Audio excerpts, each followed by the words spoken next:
Number 17 speaks about Aaron's rod that budded. Now, many of us already know that story.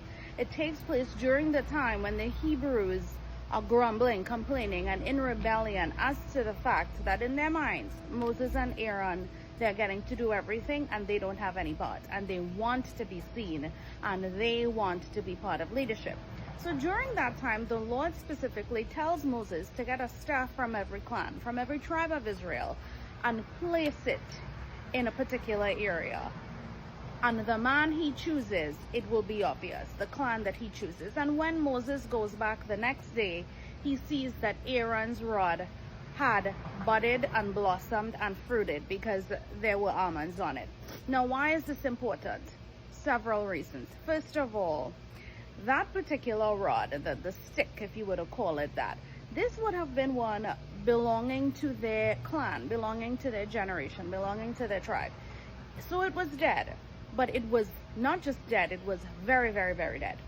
Meaning that it was dead for generations. It wasn't something that they picked yesterday. So the fact that Aaron's rod came back to life is very miraculous. And it reminds us of the miracle working power of God in our own lives.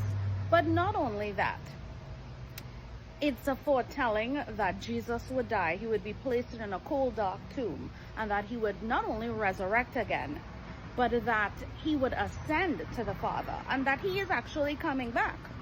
But there's a small detail in the story of the almond that I had never noticed before. And believe me, I have read this passage of scripture many times, but there was a small detail that was so profound that came to life in the last couple of weeks. And it was the almond, the mystery of the almond. Now, if you were to look at different commentaries from different Bible studies, there's lots of good information about the importance or the significance of an almond when it comes to the nation of Israel and when it comes to the Bible.